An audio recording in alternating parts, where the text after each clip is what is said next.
Yeah, the digital part is also very important now. So thanks a lot. Yeah, and I'm realizing that I am actually standing between, the lunch. So I will try to be extremely conscious of the time as well. Um, so this is a perspective that we've been trying to think about. A quick background of myself. I describe myself as 21 years of errors in building technology, product strategy, investing. So you can see that I made a lot of errors, and we try to make more and more errors so that we can learn. And so very quickly, ARTPARK has been set up with a seed grant of 230 crores from Department of Science and Technology and Government of Karnataka. And the idea is to actually bring leapfrog AI and robotics innovations to life. Uh, we are working on three major areas. One is what we are thinking societal scale AI, and that's where some of the healthcare perspectives that we are thinking about come into being. Then we also have an Art Park innovation program, which is trying to bring new age startups to life. And then we've also started Art Venture Fund, which is a $100 million vehicle to fund these leapfrog companies as they emerge out of Art Park ecosystem. It's promoted by Institute of Science and supported by AI Foundry, an investment company that I started. And we are trying to work very closely with academia, government, and the startup and industry ecosystem. So it's a very unique institution in that perspective. And of course, as she was talking about, it's Greek and Latin, but yet it's actually having a huge impact. So I'll just quickly give you a bird's eye view. While AI gets described in one broad swath, it's a multitude of technologies coming together, and it's multiple waves. And it really took off when neural networks started to work on GPUs, and these machines started to mimic human-like behavior. We are seeing the early birth of wave three, which we call as common sense AI. So it's not just getting applied in one narrow field, but you can take it broader. And you might have seen things like GPT-3, and people are trying to create interesting images with DALI.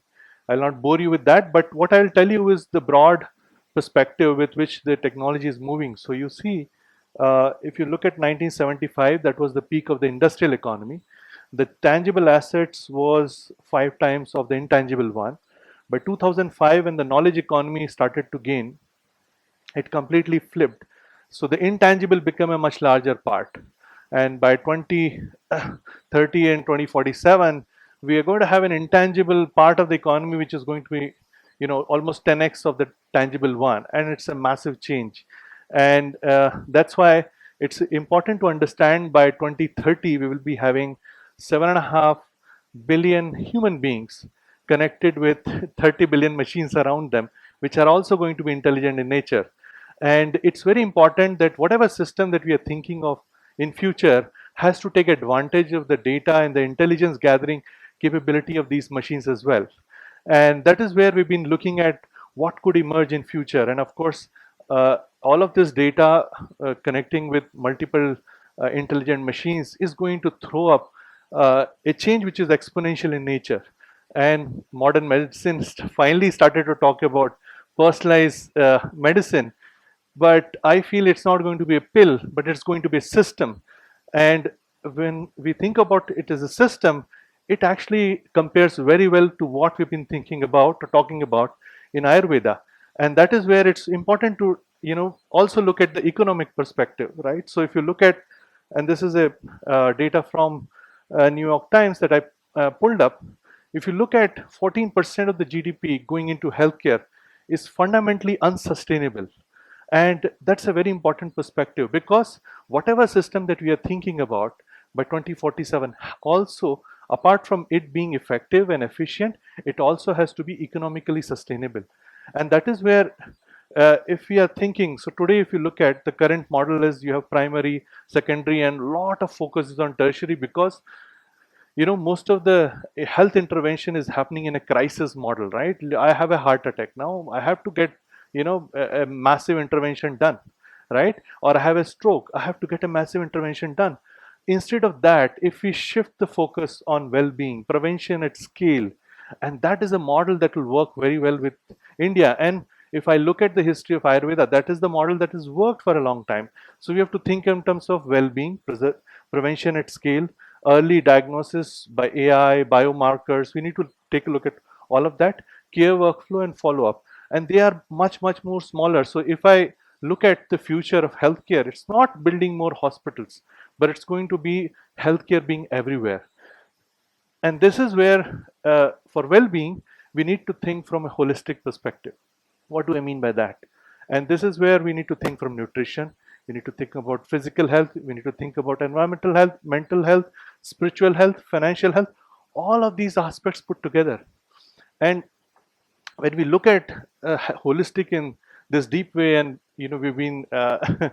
Gurmeet and us, we've been thinking about this for a long time. It has to also look into the constraints that we have, right? So we have 12 lakh allopathy doctors and 7.5 or 7.88 lakh Ayush doctors for 136 plus population, and by 30 we might be 1.5 billion or so. So this is going to get even more skewed. So it's physically impossible for 20 lakh doctors to serve such a big and vast population, and that too economically. So that's where we need to think of a new perspective. So if I look at it, and this has been a big challenge, right? When we've been looking at traditional knowledge systems, we know these systems have worked over a period of time, but the effect that they are actually able to capture and they are able to provide treatments, they do not fall into our current system. So the current system is mass manufactured drugs and therapy and application at scale. So if I look at it, right, like we all have very individual traits. Our brains are very different, our bodies are very different. But when we get fever, we take only one pill, paracetamol or any other thing. Now it's impossible, right? And this is where it's a big challenge, because clinical trials, everything has been built with this perspective in mind, that all of these drugs will be mass manufactured at scale. We will try to. So this is, if I look at the whole system, it is probably 50-60 years old system, right? So we need to reinvent this system as well, because a lot of effects based on which we are seeing that Ayurveda seems to work, maybe beyond the physical sensing capabilities of our systems today, right? We don't even have those. Maybe quantum sensing and other things might provide us with those reasons that why it's been working. But it has been proven in our system that these things have been working over a period of time. So we call it longitudinal data sets in AI.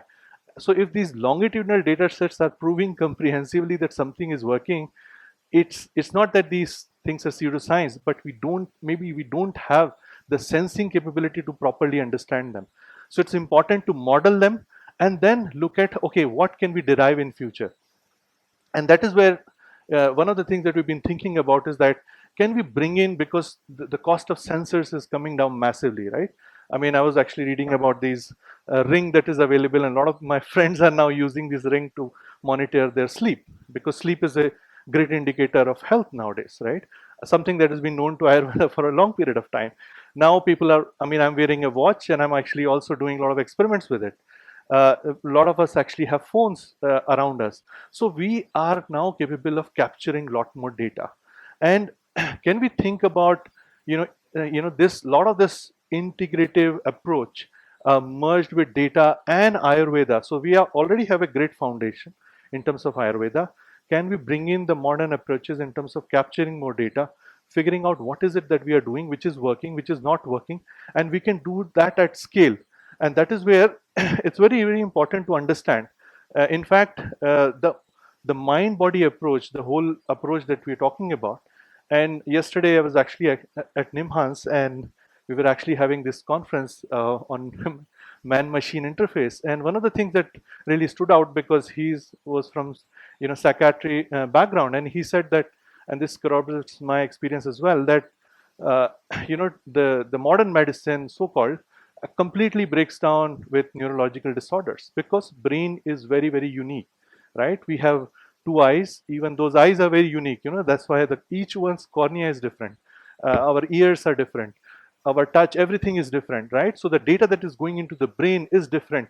So the way even the brain gets nurtured is very, very different. So each of us are born with unique brain. Now imagine if you have any seizure or anything, what is the modern medicine doing? They are practically dumbing it down till, so you, in typically neurological disorders, you go from one symptom to another symptom to another symptom. So you're not actually treating it fundamentally, but you're just migrating between systems, and that actually shows up the limitations of so-called modern approach. So the idea is that, okay, can we instead of looking at that modern approach, can we think about Ayurveda, which actually has a very strong foundation of personalized treatment, but it is incapacitated by the fact that there are lesser number of people practicing it, but we bring in technology to enhance and make it efficient and personalized at scale. And that is where we've been thinking about this. Can we think about Ayurveda 2.0, right? By merging ancient wisdom and modern technology, and how it could look like, right? So it could, maybe we could bootstrap it not just with the data that we are capturing from Prakriti, right? But genomics, health records, environmental data. A lot of the data is now available. Some of the data we might have to do explicit test, but we could actually build a very comprehensive system. We could also we have so many sensors around us. We could actually, through chatbots, easy way of capturing data, and we have seen that. I mean, we built this, we helped design this Arogya Setu chatbot, and you might have seen, or some of you might have even used that. We were so surprised that it got used across, the length and breadth of the country, and it worked. We also did another intervention called X-ray Setu, which was like, take a picture of X-ray, send it to us at the height of COVID wave, and we were so surprised that 10,000 plus doctors across 28 countries used it. So we realized that there is so much of power these new technologies have in terms of chatbots. They're very easy to use, and people can capture data and give it to us, and we can analyze it, and we can combine it with the ancient wisdom.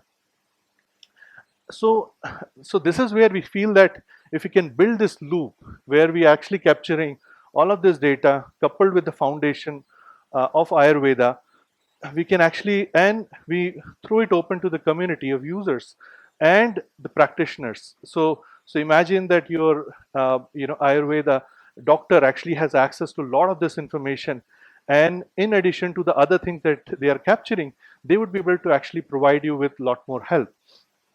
And even in terms of, so this is some interesting experiments that we've been doing by looking at, can we enhance, because while we have yoga practitioners, they're not available for everyone, or they're not able to help. So one person is able to help out maybe 200 people or 300 people. Can we build a system through which they can have, reach out to maybe 1,000 people at scale? Can they give personalized attention? Can they build a system? So this is something that is undergoing trial with one of the leading cricket academy, because they seem to probably need it more. So what we are seeing is that by combining ancient wisdom and technology, maybe the vision forward is to actually have an integrated approach, what we call as holistic approach, something that was truly envisioned in the ancient time, and we can learn from it and build it up further. And that is where we feel it could be interesting future for all of us. This is an interesting movie that I saw some time back. It's called Blade Runner 2049. It's a very dark and dystopian movie, and it makes me aware of the choices that we are making.